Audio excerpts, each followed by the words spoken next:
Baik, saya akan membacakan kebenaran firman Tuhan yang terambil dari Imamat 5 ayat 1 sampai 19. Beginilah pembacaan kebenaran firman Tuhan. Apabila seseorang berbuat dosa, yakni jika ia mendengar seorang mengutuki dan ia dapat naik saksi karena ia melihat atau mengetahuinya, tetapi ia tidak mau memberi keterangan, maka ia harus menanggung kesalahannya sendiri. Atau bila seseorang kena kepada sesuatu yang najis, baik bangkai binatang liar yang najis, atau bangkai hewan yang najis, atau bangkai binatang yang mengeriap yang najis, tanpa menyadari hal itu, maka ia menjadi najis dan bersalah. Atau apabila seseorang bersumpah teledor dengan bibirnya hendak berbuat yang buruk atau yang baik, sumpah apapun juga yang diucapkan orang dengan teledor tanpa menyadari hal itu, tetapi kemudian ia mengetahuinya, maka ia bersalah dalam salah satu perkara itu. Jadi apabila ia bersalah dalam salah satu perkara itu, haruslah ia mengakui dosa yang telah diperbuatnya itu, dan haruslah ia mempersembahkan kepada Tuhan sebagai tebusan salah, karena dosa itu seekor betina dari domba atau kambing, menjadi korban penghapus dosa. Dengan demikian, imam mengadakan pendamaian bagi orang itu karena dosanya. Tetapi jikalau ia tidak mampu untuk menyediakan kambing atau domba, maka sebagai tebusan salah karena dosa yang telah diperbuatnya itu, haruslah ia mempersembahkan kepada Tuhan 2 ekor burung tekukur atau 2 ekor anak burung merpati, yang seekor menjadi korban penghapus dosa, dan yang seekor lagi menjadi korban bakaran. Haruslah ia membawanya kepada imam, dan imam itu haruslah lebih dahulu mempersembahkan burung untuk korban penghapus dosa itu. Dan haruslah ia memulas kepalanya pada pangkal tengkuknya, tetapi tidak sampai terpisah. Sedikit dari darah korban penghapus dosa itu haruslah dipercikkannya ke dinding mezbah, tetapi darah selebihnya haruslah ditekan keluar pada bagian bawah mezbah. Itulah korban penghapus dosa. Yang kedua, haruslah diolahnya menjadi korban bakaran, sesuai dengan peraturan. Dengan demikian imam mengadakan pendamaian bagi orang itu karena dosa yang telah diperbuatnya, sehingga ia menerima pengampunan. Tetapi jikalau ia tidak mampu menyediakan 2 ekor burung tekukur atau 2 ekor anak burung merpati, maka haruslah ia membawa sebagai persembahannya karena dosanya itu 1/10 eva tepung yang terbaik menjadi korban penghapus dosa. Tidak boleh ditaruhnya minyak dan dibubuhnya kemenyan di atasnya, karena itulah korban penghapus dosa. Lalu haruslah itu dibawanya kepada imam, dan imam itu haruslah mengambil daripadanya segenggam sebagai bagian ingat-ingatannya, lalu membakarnya di atas mezbah, di atas segala korban api-apian Tuhan. Itulah korban penghapus dosa. Dengan demikian imam mengadakan pendamaian bagi orang itu karena dosanya dalam salah satu perkara itu, sehingga ia menerima pengampunan. Selebihnya adalah bagian imam sama seperti korban sajian. Tuhan berfirman kepada Musa, apabila seseorang berubah setia dan tidak sengaja berbuat dosa dalam sesuatu hal kudus yang dipersembahkan kepada Tuhan, maka haruslah ia mempersembahkan kepada Tuhan sebagai tebusan salahnya seekor domba jantan yang tidak bercelah dari kambing domba, dinilai menurut sikal perak, yakni menurut sikal kudus, menjadi korban penebus salah. Hal kudus yang menyebabkan orang itu berdosa haruslah dibayar gantinya dengan menambah 1/5, lalu menyerahkannya kepada imam. Imam harus mengadakan pendamaian bagi orang itu dengan domba jantan korban penebus salah itu, sehingga ia menerima pengampunan. Jikalau seseorang berbuat dosa dengan melakukan salah satu hal yang dilarang Tuhan tanpa mengetahuinya, maka ia bersalah dan harus menanggung kesalahannya sendiri.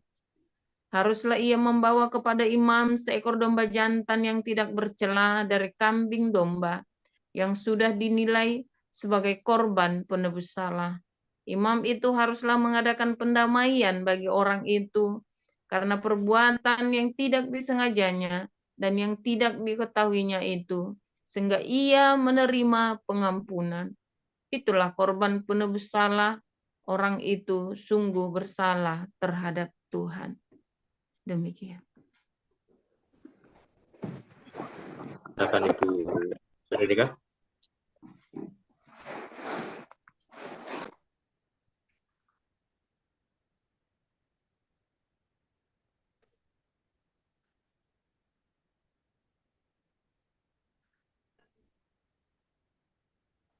Silakan Ibu. Ibrani 10 ayat 1 10, sampai 17.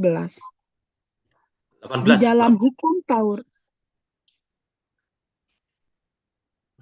Di dalam hukum Taurat, hanya terdapat bayangan saja dari keselamatan yang akan datang dan bukan hakikat dari keselamatan itu sendiri.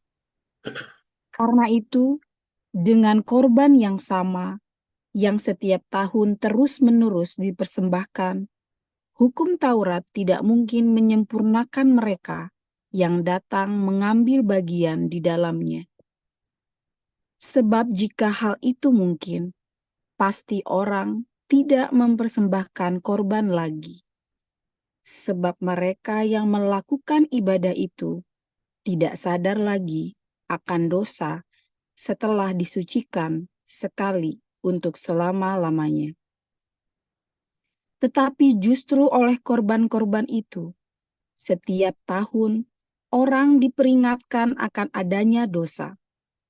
Sebab tidak mungkin darah lembu jantan atau darah domba jantan menghapuskan dosa.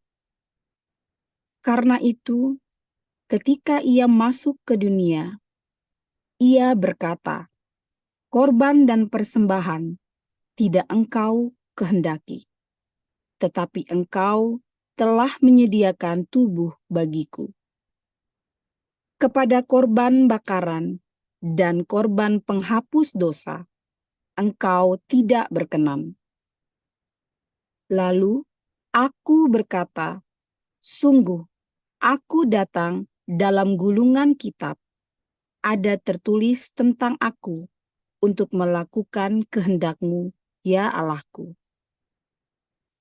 Di atas ia berkata, "Korban dan persembahan, korban bakaran, dan korban penghapus dosa tidak engkau kehendaki, dan engkau tidak berkenan kepadanya, meskipun dipersembahkan menurut hukum Taurat." Dan kemudian katanya, "Sungguh, aku datang untuk melakukan kehendak-Mu." Yang pertama ia hapuskan, supaya menegakkan yang kedua. Dan karena kehendaknya inilah kita telah dikuduskan satu kali untuk selama-lamanya oleh persembahan tubuh Yesus Kristus. Selanjutnya, setiap imam melakukan tiap-tiap hari pelayanannya dan berulang-ulang mempersembahkan korban yang sama sekali tidak dapat menghapuskan dosa. Tetapi ia, setelah mempersembahkan hanya satu korban saja karena dosa, ia duduk untuk selama-lamanya di sebelah kanan Allah. Dan sekarang, ia hanya menantikan saatnya di mana musuh-musuhnya akan dijadikan tumpuan kakinya. Sebab oleh satu korban saja, ia telah menyempurnakan untuk selama-lamanya mereka yang ia kuduskan. Dan tentang hal itu, Roh Kudus juga memberi kesaksian kepada kita. Sebab setelah ia berfirman, "Inilah perjanjian yang akan kuadakan dengan mereka sesudah waktu itu. Ia berfirman pula, Aku akan menaruh hukumku di dalam hati mereka dan menuliskannya dalam akal budi mereka. Dan aku tidak lagi mengingat dosa-dosa dan kesalahan mereka.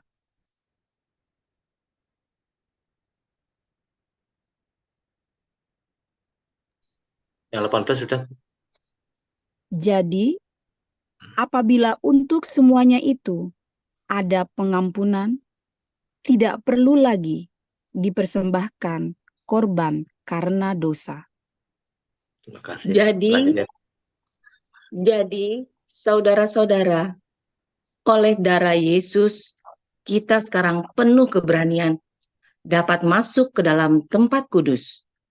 Karena Ia telah membuka jalan yang baru dan yang hidup bagi kita melalui tabir, yaitu dirinya sendiri. Dan kita mempunyai seorang imam besar sebagai kepala rumah Allah. Karena itu, marilah kita menghadap Allah dengan hati yang tulus ikhlas dan keyakinan iman yang teguh, oleh karena hati kita telah dibersihkan dari hati nurani yang jahat dan tubuh kita telah dibasuh dengan air yang murni. Marilah kita teguh berpegang pada pengakuan tentang pengharapan kita, sebab Ia yang menjanjikannya setia. Dan marilah kita saling memperhatikan supaya kita saling mendorong dalam kasih dan dalam pekerjaan baik. Janganlah kita menjauhkan diri dari pertemuan-pertemuan ibadah kita, seperti dibiasakan oleh beberapa orang. Tetapi marilah kita saling menasihati dan semakin giat melakukannya menjelang hari Tuhan yang mendekat. Sebab jika kita sengaja berbuat dosa sesudah memperoleh pengetahuan tentang kebenaran, maka tidak ada lagi korban untuk menghapus dosa itu. Tetapi yang ada ialah kematian yang mengerikan akan penghakiman dan api yang dahsyat yang akan menghanguskan semua orang durhaka. Jika ada orang yang menolak hukum Musa, ia dihukum mati tanpa belas kasihan atas keterangan 2 atau 3 orang saksi.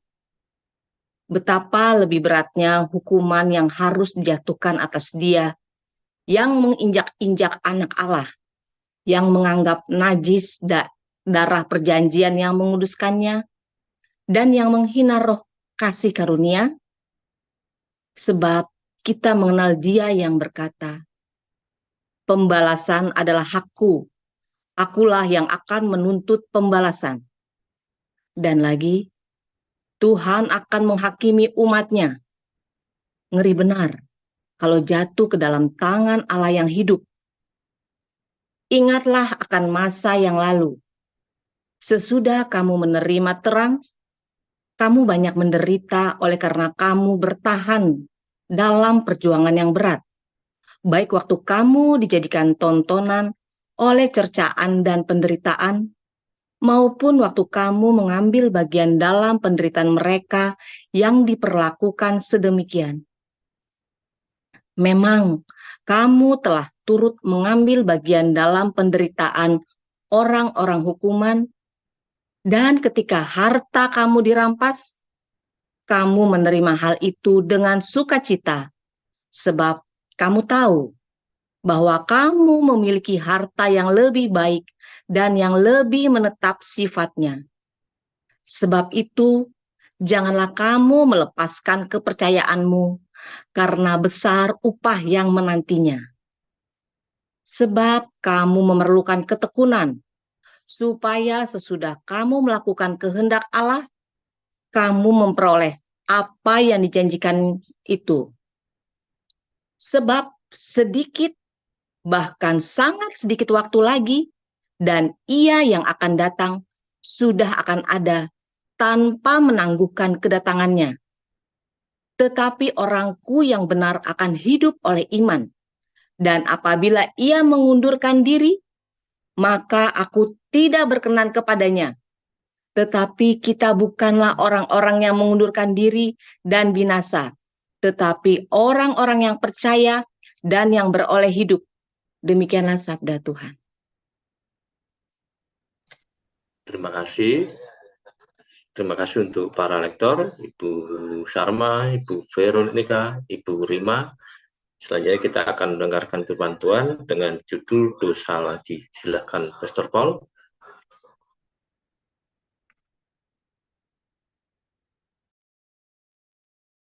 Firman Tuhan selalu baru setiap hari ketika kita menanti-nantikan dengan penuh cinta, dengan kesabaran, dengan hati yang penuh dengan kemurnian. Ya, saudara, kalau lagi nanti-nantikan Tuhan itu jangan menyendiri, minggir, tapi selalu berkumpul dalam episinagoge.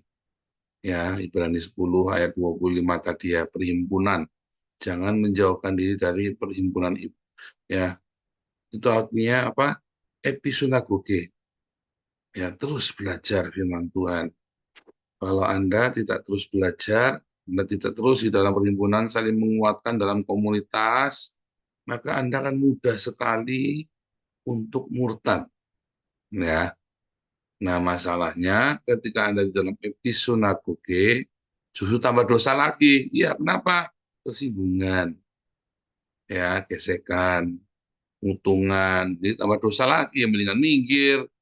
Kan beberapa mikir begitu, enggak, tetap di dalam. Anda tersinggungan, Anda gesekan, enggak apa-apa, gesekan aja terus. Terus sampai bilang, Tuhan, tolong aku supaya aku bisa rendah hati. Dan di dalam episinagoge itu pasti ada yang namanya perselisihan, pasti ada namanya persaingan, yang seharusnya tidak perlu. Itu semua akibat apa? Karena kamu belum dipenuhi Roh Kudus. Ya, sehingga tidak berbuah roh, sehingga yang ada buahnya itu kedagingan, perseteruan, iri hati, dan kedengkian, ya, perzinahan, ribut terus, ya kan, dan seterusnya.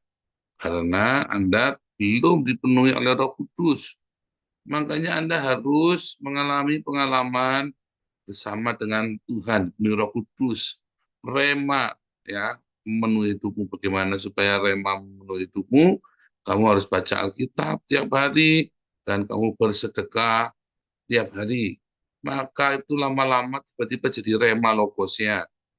Maka kamu harus dipenuhi Roh Kudus, sehingga ketika kamu dipenuhi Roh Kudus, kamu akan punya buah roh dalam hidupmu, kasih sukacita, damai sejahtera, kebaikan, kemurahan, kelemah lembutan, kesabaran, kesetiaan, penguasaan diri. Kamu akan mengalami, ya, kamu akan mengalami cintanya Tuhan, pendamaian dari surga. Ya, itu penting. Nah, itu penting sekali, pendamaian dari surga.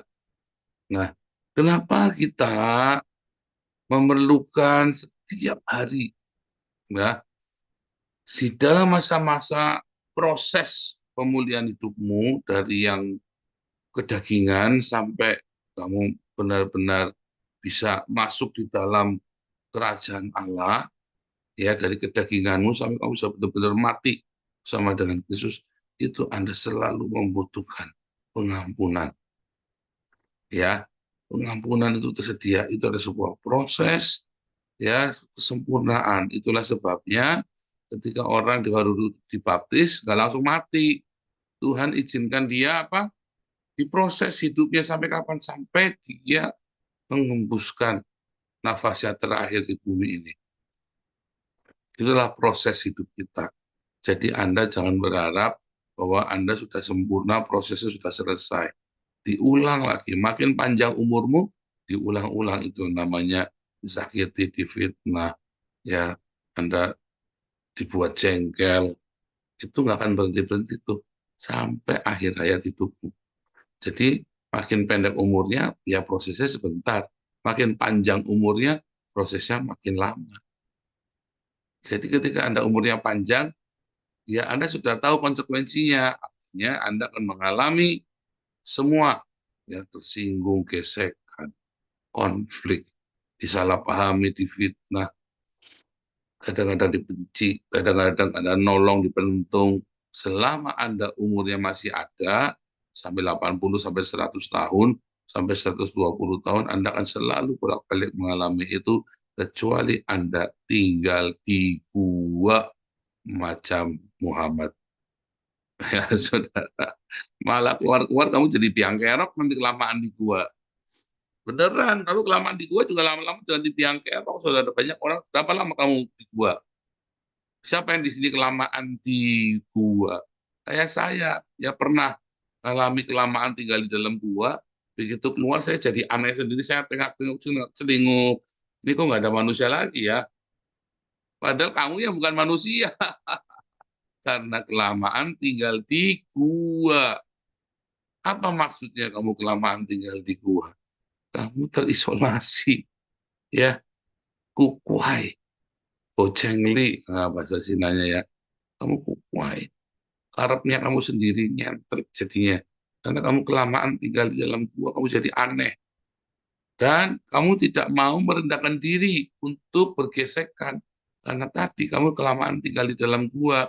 Seharusnya orang Kristen tidak ditakdirkan untuk hidup di dalam gua atau di atas gunung atau di dalam hutan. Itu biarlah diambil oleh agama lain. Ya, tetapi Anda orang Kristen ditakdirkan hidup di dalam episinagoge. Saya ulangi ya, kita orang Kristen tidak ditakdirkan ya untuk hidup di gua, di hutan, di gunung-gunung, ya untuk bertapa mencari kesempurnaan itu loh, ya bukan. Untuk mencari ketenangan, kesempurnaan hidup, kamu sebagai orang Kristen, kita ini orang Kristen, ya harus tinggal di dalam episinagoge, di mana di dalam perhimpunan episinagoge kita mengalami gesekan, kita mengalami fitnahan, ya mengalami orang tantrum, ya ngalamin kita saling, nah itu tadi makanya jangan saling menggigit, tetapi gesekan selalu ada. Oh itu terlalu malas buat kamu, oh itu terlalu rajin, itu terlalu bersih, oh itu terlalu kemproh, selalu ada fitnah dan segala macam. Tetapi ketika kita terus mau merendahkan hati kita, meresponi dengan benar, lama-lama kita seperti Kristus, sehingga orang disempurnakan bukan karena bertapa di dalam gua, di hutan, di gunung. Orang Kristen disempurnakan ketika dia bergesekan satu sama lain. Besi menajamkan besi, manusia menajamkan sesamanya. Tetapi kalau dia meninggalkan, dia lari dari kenyataan, maka itu artinya meninggalkan episinagoge. Akhirnya dia benar-benar murtad, meninggalkan Tuhan. Coba Anda lihat, ya tipe orang murtad pertama ninggalin komunitas dulu, merembet jadi murtad, ya merembet jadi murtad. Pertama ninggalin komunitas dulu tuh, meninggalkan episinagoge dulu. Makanya tadi dikata kalau ada orang sengaja berbuat dosa setelah menerima kasih karunia kebenaran, nggak ada lagi penebusan, itu maksudnya dosa itu hamartia. Kalau ada orang memutuskan untuk tersesat, mau tersesat lagi, tersesat itu belum tentu Anda meninggalkan Kristus, belum tentu Anda menyangkal Yesus loh. Tetapi kalau menyangkal Yesus, murtad, apostasi, ya bahasanya. Tetapi kalau dosa, bahkan dosa, itu artinya hamartia. Artinya Anda meninggalkan episinagoge, Anda ignore, Anda mengabaikan, lalu dengan karaktermu itu, ya kamu saling menyakiti. Kamu jadi manusia gua. Itu maksudnya. Makanya tidak ada lagi penebusan. Kalau dalam imamat tadi, pasal 5, kalau kamu ada ketidaksengajaan, ada berbuat sesuatu yang kurang pas, menyinggung orang lain, memfitnah, atau tanpa sengaja kamu ngomongin nggak baik, ya itu adalah tanpa sengaja, bukan karena niat.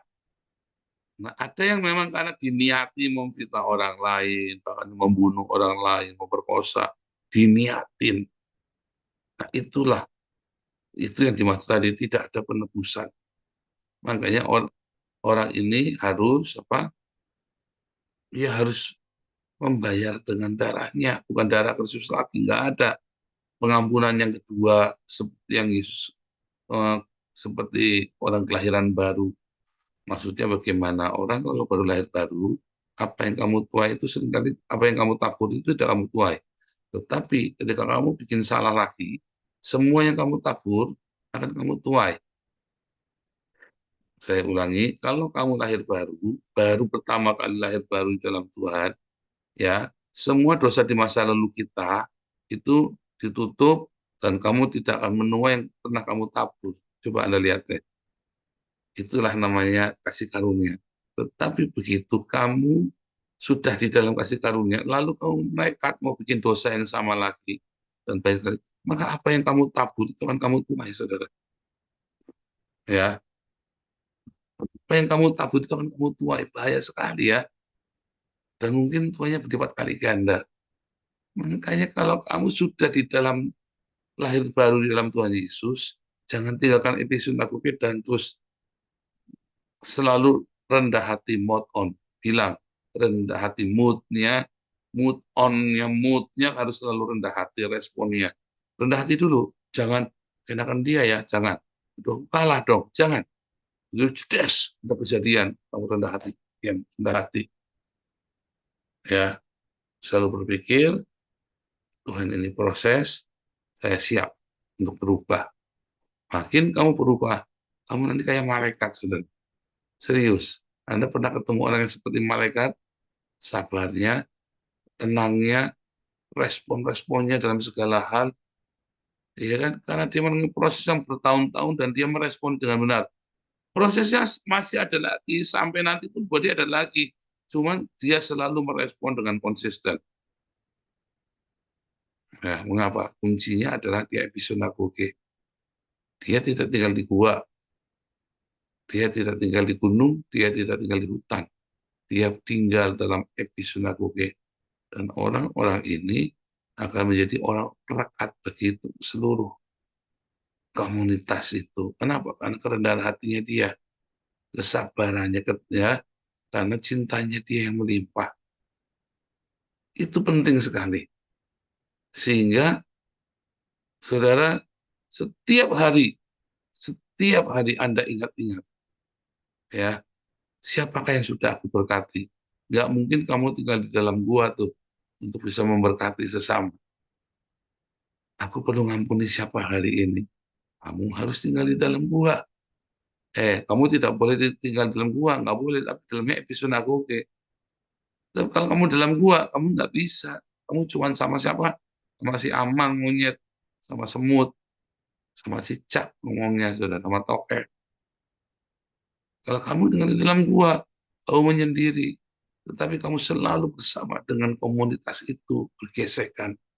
Ya, di dalam kesendirianmu, kamu berkata, Tuhan tolong aku, supaya aku bisa meresponi dengan benar semua gesekan-gesekan, semua masalah-masalah, semua dosa-dosa yang dalam semua hal yang nggak perlu dalam hidupku. Begitu ya, saudara. Itu yang dimaksud dengan episinagoge, itulah yang dimaksud bahwa tidak ada penebusan yang kedua. Ya, kamu harus menuai apa yang kamu tabur. Ya, selamat. Kalau kamu pernah lahir baru, kamu terus melakukan pelanggaran dengan sengaja maupun tidak sengaja, lalu kamu bertobat, kamu akan menuai yang kamu tabur, ya, kamu akan menuai. Tapi kan kamu menuainya bersama dengan Yesus, nggak sendiri. Kalau kamu nggak bertobat, kamu akan menuainya sendirian, sakit sekali itu. Tapi kalau kamu menuai bersama dengan Yesus, bersama denganmu, Tuhan tolong. Dia akan berikan pertolongan setiap saat kamu udah nggak kuat. Tapi kalau kamu menuainya sendiri, maka tidak ada pertolongan dari surga. Kalau kamu menuainya sendiri, hatimu akan pahit sekali, saudara. Kamu jangan berpikir ketika kamu sudah mendapat kasih karunia berbuat dosa, akan Tuhan ampuni. Enggak, saudara. Ya, Samson membayar dengan nyawanya. Ya, Samson itu membayar dengan nyawanya kesempatan kedua itu kan. Semua kesempatan kedua, kamu harus bayar dengan nyawamu, saudara. Semua kesempatan kedua kamu harus bayar dengan hidupmu. Seperti saya termasuk, ya. Tetapi Tuhan Yesus baik. Semakin kamu tahu, kamu siap membayar harganya, responnya, dan Tuhan bersama dengan kamu, maka kamu melihat pengalaman-pengalaman yang luar biasa bersama Tuhan, di mana air laut dibelah, ya kan, di mana tongkatnya bisa jadi ular, di mana kamu akan mendengar gegar di Gunung Sinai, ya kan, melihat kebesaran kemuliaan Tuhan. Kalau responnya benar, kalau responnya salah ya, responnya salah kamu ketemunya setan. Kalau responnya benar, kamu ketemunya Tuhan sendiri. Ya, ingat, jangan tinggalkan episunagoge. Sebab kalau kamu tinggalkan episunagoge, kamu akan mudah sekali jatuh dalam dosa, keputusasaan. Ya, jangan jadikan jangan jadikan gua, hutan, gunung alasan mencari kesempurnaan. Karena kamu akan sempurna ketika kamu bergesekan satu sama lain. Nah, yang terakhir, ya, gunakan episunagoge untuk belajar. Ya, untuk belajar menggali sebanyak mungkin logos supaya jadi rema. Ya, tiap hari embun pagi kamu diajari tips-tips menghadapi kehidupan. Hari ini bagaimana kamu tetap tinggal dalam komunitas episunagoge supaya bara apimu tetap menyala, nggak sendirian, bersama dengan komunitas diakonia ini. Tuhan Yesus memberkati.